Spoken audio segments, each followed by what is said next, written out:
കുടിയേറ്റത്തിന്റെ ചരിത്രമുറങ്ങുന്ന മലബാറിന്റെ മണ്ണിലാണ് ഇന്ന് ഷെക്കീന TV എത്തി നിൽക്കുന്നത്. ഇത് തലശ്ശേരി അതിരൂപത.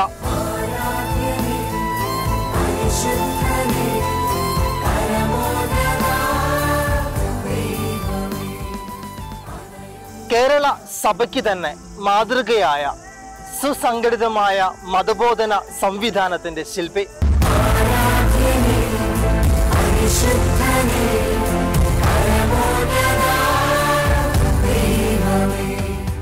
വടക്കേക്കളം സമരത്തിൽ പോരാടിയ ആ വിജയഗാഥയുടെ കഥ.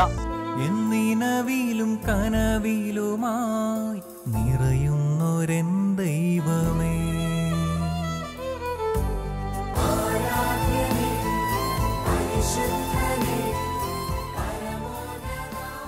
മാർ ജോർജ് വലിയമറ്റം തലശ്ശേരി അതിരൂപതയെ ഉയരങ്ങളിലേക്ക് നയിച്ച ധീരനായ ഇടയശ്രേഷ്ഠൻ.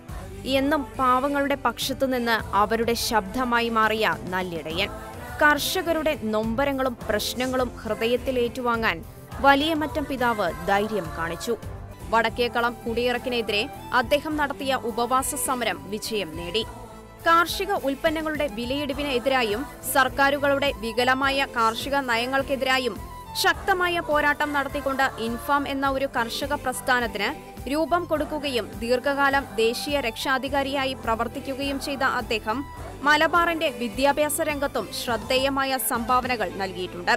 മാർ സെബാസ്റ്റ്യൻ വള്ളോപ്പിള്ളി തന്റെ ആത്മകഥയിൽ പിൻഗാമിയെക്കുറിച്ച് എഴുതിയിരിക്കുന്നത് പ്രതിസന്ധികളിലും പ്രയാസങ്ങളിലും തളരാതെ എല്ലാം അക്ഷോഭ്യനായും സമചിത്തതയോടെയും അഭിമുഖീകരിക്കാൻ കഴിവുള്ള ആൾ എന്നാണ്.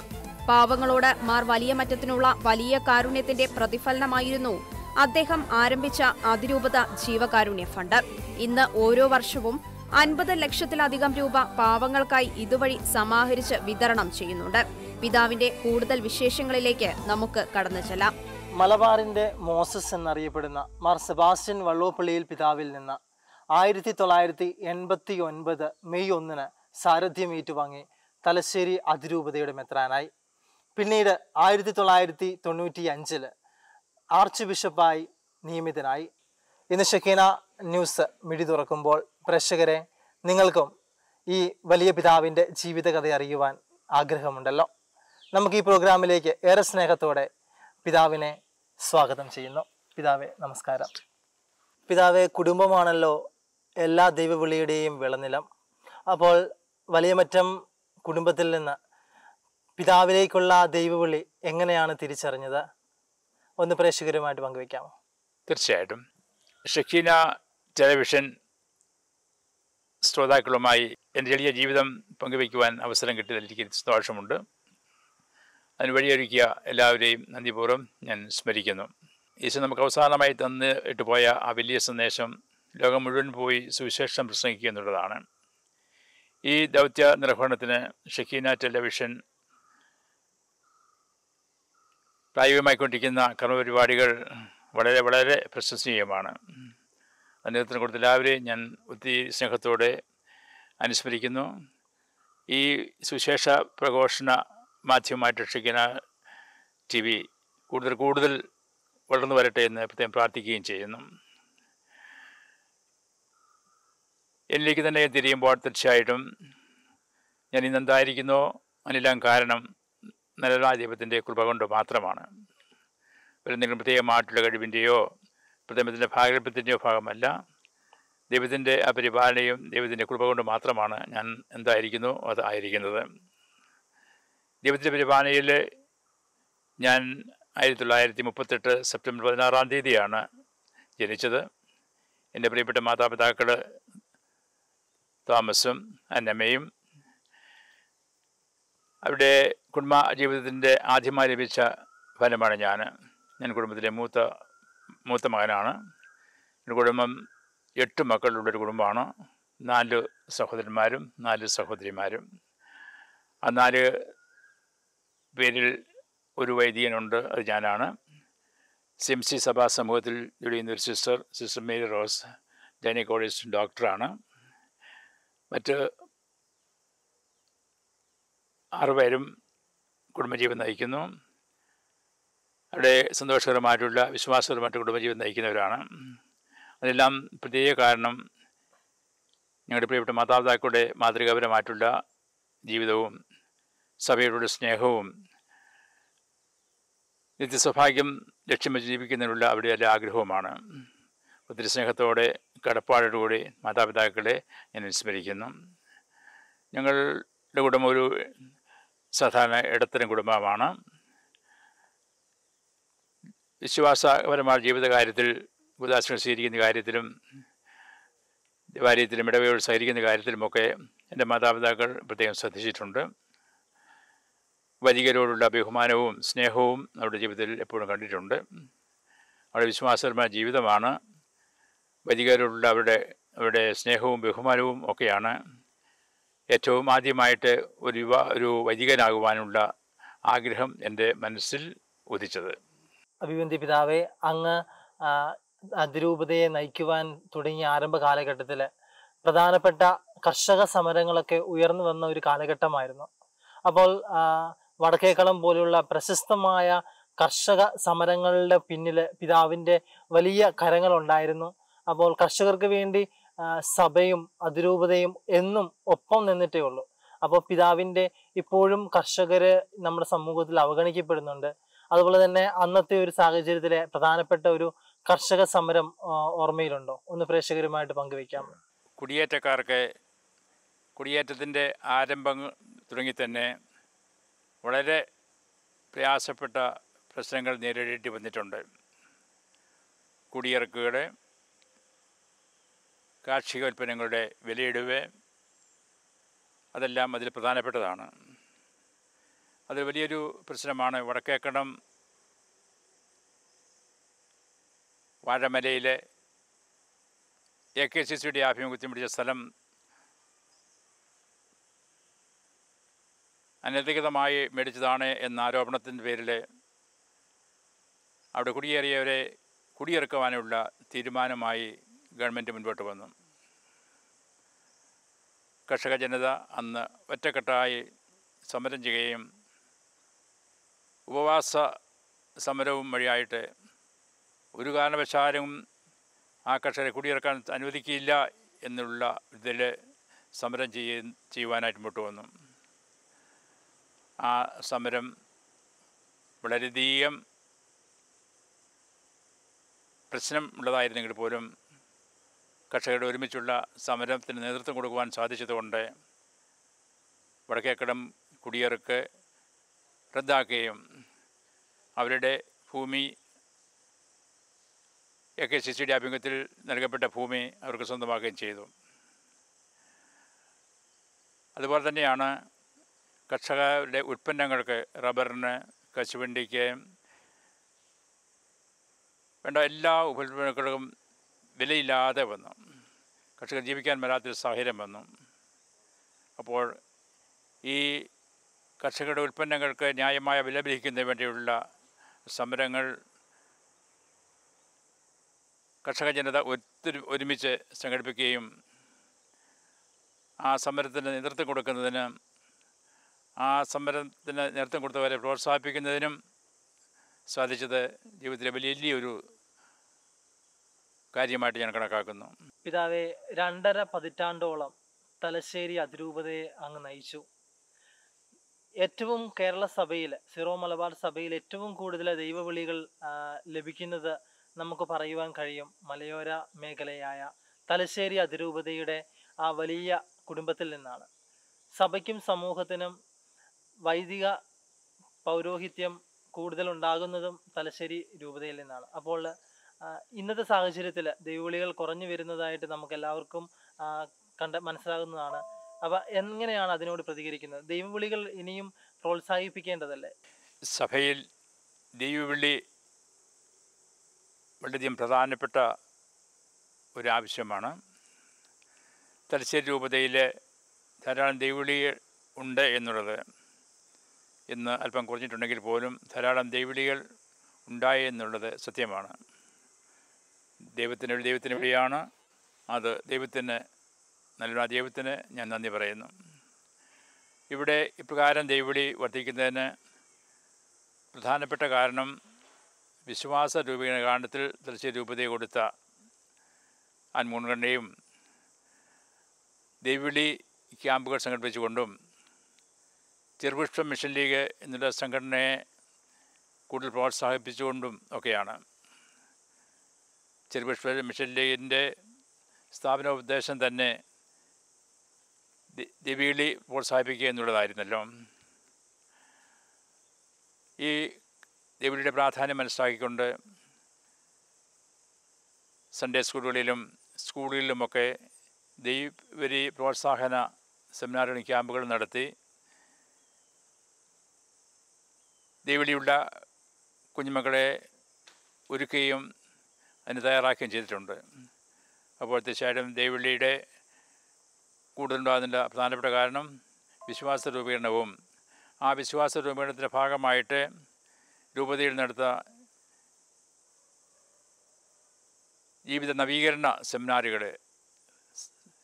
രൂപത നടത്തിയ ആ വലിയ സെമിനാറുകളാണ്. അത് കുടുംബങ്ങളെ നവീകരിക്കുന്നതിന് ലക്ഷ്യം വെച്ചുകൊണ്ടായിരുന്നു.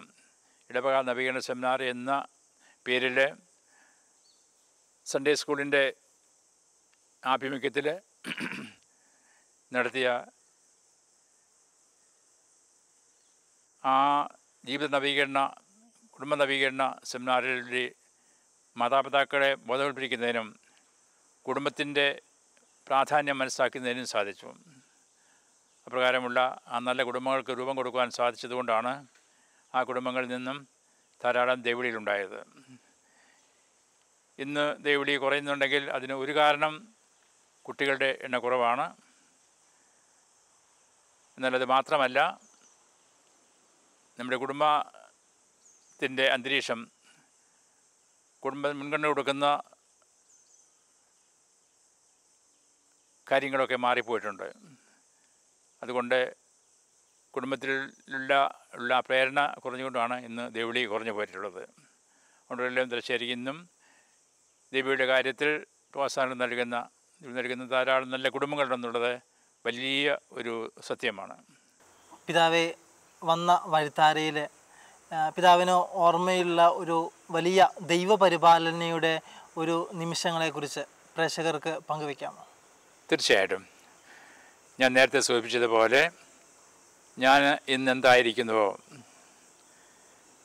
എൻ്റെ പൗരോഹിത്യ ശുശ്രൂഷ വഴിയായിട്ട് രൂപതയിൽ എന്തെങ്കിലും ചെയ്യാൻ സാധിച്ചോ, അതെല്ലാം ദൈവത്തിൻ്റെ കൃപ കൊണ്ട് ദൈവത്തിൻ്റെ പരിപാലന ആണെന്ന് ഞാൻ ഒരിക്കൽ കൂടി ഏറ്റുപറയുന്നു. എൻ്റെ കഴിവുകൊണ്ട് ഒന്നിനും സാധിക്കുമില്ലായിരുന്നു. എല്ലാ കാര്യങ്ങളും ഒന്നും അറിവില്ലാത്ത എന്നെ ഉപയോഗിച്ചുകൊണ്ട് അത് പരിപാലിച്ചുകൊണ്ട് ദൈവം അതെല്ലാം ചെയ്തു. പ്രത്യേകമായൊരു ഇൻസിഡൻറ്റ് പറയുകയാണെങ്കിൽ, ഞാൻ മെത്രാനായിട്ട് നോമിനേറ്റ് ചെയ്ത ശേഷം മെയ് 1989 മെയ് 1-ാം തീയതിയാണ് മെത്രാപട്ടാഭിഷേകം ഡേറ്റ് നിശ്ചയിച്ചിരുന്നത്. അതിനൊരുങ്ങിക്കൊണ്ടിരിക്കുകയായിരുന്നു. കൊണ്ടിരിക്കുന്ന അവസരത്തിൽ ഞാൻ പടിയർ പിതാവായിരുന്നു മെത്രാപട്ടം തരേണ്ടത്. അപ്പോൾ പിതാവിനെ ക്ഷണിക്കുന്നതിന് വേണ്ടിയിട്ട് ഞാനും അന്നെൻ്റെ ഡ്രൈവറായിരുന്ന അപ്പച്ചനെ കളരിക്കൽ കൂടി ഞങ്ങൾ പോയി. ഇപ്പോൾ ഈ പിതാവിനെ ക്ഷണിച്ചതിന് ശേഷം തിരിച്ചു വരുന്ന വഴിക്ക് ഇരിഞ്ഞാലക്കുട രൂപതയിലും തൃശ്ശൂർ രൂപതയിലും കയറി അവിടുത്തെ പിതാക്കന്മാരെ ഒക്കെ ക്ഷണിച്ചു. ഇവിടെ അവസാനം തൃശ്ശൂർ വന്നാണ് ഞങ്ങൾ അത്താഴം കഴിച്ചു. കുണ്ടൻ പിതാവ് ഉണ്ടായിരുന്നു. അപ്പോൾ അത്താഴം കഴിഞ്ഞ ശേഷം സത്യം പറഞ്ഞാൽ കുണ്ടിവിടെന്ന് പറഞ്ഞു, ഈ രാത്രി ഇനി പോകണ്ടെന്ന് പറഞ്ഞതാണ്. ഞാൻ നിർബന്ധിച്ച് എന്നോട് പറഞ്ഞു വേണം. അവിടെ അത്താഴം കഴിഞ്ഞ് ഞങ്ങൾ തിരിച്ച് പോന്നു. അപ്പച്ചനെ ദീർഘമായി ഓടിച്ചു മടുത്തുകൊണ്ട് ഞാൻ ആയിരുന്നു വണ്ടി ഓടിച്ചുകൊണ്ടിരുന്നത്. ചെന്ന് നമ്മുടെ കോഴിക്കോട് യൂണിവേഴ്സിറ്റിയുടെ അടുത്ത് വരുന്ന കിച്ചേരി എന്ന സ്ഥലത്ത് വന്നപ്പോഴേക്കും ഞാൻ ഉറങ്ങിപ്പോയി. വണ്ടി ഓപ്പോസിറ്റ് ട്രാക്കിലേക്ക് പോയി ഒരു മതിലിൽ ഇടിച്ചു. അത് ഏപ്രിൽ 1-ാം തീയതി 1 മണിക്കായിരുന്നു, വെളുപ്പിന് 1 മണിക്കായിരുന്നു. അപ്പോൾ ഞാൻ ബോധം കെട്ടില്ലെങ്കിൽ പോലും അപ്പച്ചൻ ഓടി വന്ന് വാതിൽ തന്നു. അപ്പോഴേക്കും ഞാൻ ബോധം കെട്ടുപോയി. ആ സമയത്ത് ആശുപത്രിയിൽ പോകാനുള്ളൊരു വണ്ടി ലഭിക്കുക എന്നുള്ളത് തന്നെ ഒരു പ്രയാസം പിടിച്ച കാര്യമായിരുന്നു. എങ്കിൽ ദീപരിപാലനയിൽ ആരോ സെക്കൻഡ് ഷോയ്ക്ക് പോയ ശേഷം ഒരു ജീപ്പ് വന്നു. ആ ജീപ്പിൽ ബോധരഹിതനായ എന്നെ മേരിക്കുന്ന് നമ്മുടെ പ്രിയ സിസ്റ്റേഴ്സിന് മേരിക്കുന്ന ആശുപത്രിയിൽ കൊണ്ടുവന്നു. ആശുപത്രി കൊണ്ടുവന്നെങ്കിൽ ഇപ്പോഴും അന്നത്തെ ദിവസത്തിൻ്റെ പ്രത്യേകത കൊണ്ട് ഏപ്രിൽ 1 ആര് പറഞ്ഞാലും വിശ്വസിക്കുകയില്ല. ആശുപത്രി ഇപ്പോൾ നേഴ്സുമാർ പോലും ആശുമാർ വിശ്വസിക്കേണ്ട എഴുന്നേറ്റ് വരാൻ മടിയായി. പ്രത്യേകം മദറൊക്കെ പ്രത്യേകിച്ച് വന്ന് എക്സ്റേ എടുത്ത് കഴിയുമ്പോഴേക്കും 5 വാരിവെല്ല് ഒടിച്ചിട്ടുണ്ടായിരുന്നു. ദൈവത്തിൻ്റെ പരിപാലന രക്ഷിച്ചെന്ന് പറഞ്ഞാൽ മതിയല്ലോ. ആ ഒഴിഞ്ഞ വാരിയിൽ 1 ഹൃദയത്തിലേക്ക് കയറിയിട്ട് അന്ന് തന്നെ സ്വർഗത്തിലേക്ക് പോകേണ്ടി വന്നേനെ. അപ്പോൾ അങ്ങനെയുള്ള സാഹചര്യത്തിൽ തലശ്ശേരി അരമനയിൽ അറിയിച്ചപ്പോൾ പോലും അത് ഏപ്രിൽ 1 വെളുപ്പിയിലാണെന്ന് വിചാരിച്ചു. എങ്കിലും ഈ 5 വാരികളിൽ എറിഞ്ഞെങ്കിൽ പോലും വളരെ വേഗം അപകടത്തിന് രക്ഷിച്ച് നിശ്ചയിക്കുന്ന സമയത്ത് തന്നെ മെയ് 1 തന്നെ പട്ടം കൊടുക്കുന്ന പോലുള്ള ഒരു അത്ഭുതം തന്നെ തമ്പുരാൻ പ്രവർത്തിച്ചെന്ന്. ദൈവത്തിന് ദൈവപരിപാലനം അല്ലെങ്കിലുണ്ടല്ലോ അന്ന് പിന്നെ നാഷണൽ ഹൈവേയിൽ ഓപ്പോസിറ്റ് കൂടി വണ്ടി വന്ന് വീഴുമ്പോൾ അപ്പോൾ ഒരു വണ്ടി വന്നിരുന്നെങ്കിൽ തീർച്ചയായിട്ടും അവിടെ തന്നെ തകർന്നു പോയേനെ. അപ്പോൾ അത്രമാത്രം ദൈവത്തിൻ്റെ പരിപാലന വ്യക്തികളോട് അനുഭവിച്ചൊരവസരമായിരുന്നു ആ വലിയ അപകടം. പിതാവെ, ഇപ്പോൾ പിതാവ് വിശ്രമ ജീവിതമാണ് നയിക്കുന്നത്, എങ്കിലും പിതാവ് തിരക്കിലാണ്. അപ്പോൾ ഈ ഒരു സാഹചര്യത്തിൽ തലശ്ശേരി അതിരൂപതയുടെ പുരോഗമനവും പിന്നീടുള്ള പിതാക്കന്മാരുടെ വരവും അതൊക്കെ ഒന്ന് തലശ്ശേരി അതിരൂപതയുടെ ഒരു വിശേഷങ്ങൾ, ഇപ്പോഴത്തെ വിശേഷങ്ങളൊന്ന് പ്രേക്ഷകരുമായിട്ട് പങ്കുവയ്ക്കാം. ഓക്കെ, ദൈവത്തിൻ്റെ പരിപാലനയെ പറ്റി ഞാൻ പറഞ്ഞു കഴിഞ്ഞു. ആ ദൈവത്തിൻ്റെ പരിപാലന ഇന്ന് നമ്മൾ അനുഭവിച്ചുകൊണ്ടിരിക്കുന്ന അവസരമാണ്. ഇപ്പോൾ ഞാൻ വളരെ സന്തോഷമായിട്ട് വിശ്രമ ജീവിതം നയിക്കുന്നു. രൂപതയ്ക്ക് പിതാക്കന്മാർക്കോ എന്തെങ്കിലും എന്നെ സഹായം ആവശ്യമുണ്ടെങ്കിൽ അത് നൽകുന്നതിന് എനിക്ക് എപ്പോഴും സന്തോഷമേ ഉള്ളൂ. ഇപ്പോൾ ഈ ദൈവത്തിൻ്റെ പരിപാലനയുടെ വലിയ അടയാളമാണ് 2014 ഞാൻ റിട്ടയർ ചെയ്തപ്പോഴേക്കും ദൈവത്തിൻ്റെ പരിപാലനം എപ്പോഴും ചെയ്ത പോലെ ഏറ്റവും പറ്റിയ ഒരു നല്ല ഇടയനെ എൻ്റെ പിൻഗാമിയായിട്ട് തന്നു ജോർജ് ഞലക്കാട്ട് പിതാവിൻ്റെ 10 വർഷത്തെ ശുശ്രൂഷ കൊണ്ട് തലശ്ശേരി അതിരൂപത ഒരു വലിയ സ്നേഹത്തിന് സുഖമായിട്ട് വളർത്തുന്നതിനായിട്ട് സാധിച്ചിട്ടുണ്ട് എന്നുള്ളത് എനിക്ക് സന്തോഷമുണ്ട്. അത് ദൈവത്തിനെ പറ്റിയ ദൈവത്തിൻ്റെ പരിപാലനയുടെ വലിയൊരു തെളിവാണ്. അപ്പോൾ തന്നെ ഞലക്കാട്ട് പിതാവ് വിശ്രമിച്ചപ്പോഴേക്കും നമുക്കതിൽ ഒത്തിരി സന്തോഷമുള്ളതാണ്. നമ്മുടെ ഇപ്പോഴത്തെ സ്നേഹമുള്ള ആർച്ച് ബിഷപ്പ് പ്രിയപ്പെട്ട ജോസഫ് പാമ്പ്ലാനി പിതാവ് എൻ്റെ എപ്രകാരം സമർത്ഥമായിട്ട് രൂപതയെ മുന്നോട്ട് നയിക്കുന്നൊരു കാര്യം ഞാൻ നിങ്ങളോട് പറയേണ്ട കാര്യമില്ല, നമ്മൾ അനുസരിക്കുന്നതാണ്. ഇതൊക്കെ ഓരോരുത്തരുടെയും കഴിവ് മിടുക്കിനേക്കാൾ കൂടുതലായിട്ട് ദൈവത്തിൻ്റെ പരിപാലനയാണ്. എസെക്കിയേൽ പ്രവാചകനോട് വഴിയായിട്ട് താൻ പറഞ്ഞിരിക്കുന്നത് തൻ്റെ ജനത്തെ സംരക്ഷിക്കുന്നതിന് വേണ്ടിയിട്ട് പറ്റിയ ഇടയന്മാരെ നൽകുമെന്നുള്ള തെളിവാണ്. ഇതെല്ലാം കാണുന്നതിൽ ഒത്തിരി സന്തോഷമുണ്ട്.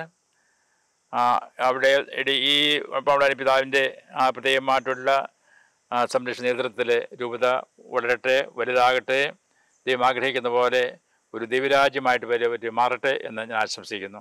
കുടിയേറ്റത്തിൻ്റെ മലബാറിൻ്റെ മോസസിൻ്റെ പിൻഗാമിയായി 2.5 പതിറ്റാണ്ടോളം തലശ്ശേരി അതിരൂപതയെ നയിച്ച തലശ്ശേരി അതിരൂപതയ്ക്ക് വിശ്വാസ ജീവിതത്തിൽ മുൻതൂക്കം കൊടുത്തിക്കൊണ്ട് ഇന്ന് തലശ്ശേരി അതിരൂപത അഭിമാനപൂർവ്വം നോക്കിക്കാണുന്ന ബഹുമാനപ്പെട്ട ജോർജ് വലിയമിറ്റം പിതാവെ, നമ്മുടെ ഈ പ്രോഗ്രാമിലേക്ക് ഏറെ സ്നേഹത്തോടെ വന്നതിൽ പ്രേക്ഷകരുടെ എല്ലാവരുടെയും പേരിൽ അങ്ങേക്ക് നന്ദിയുടെ നറുമലരുകൾ അർപ്പിക്കുന്നു.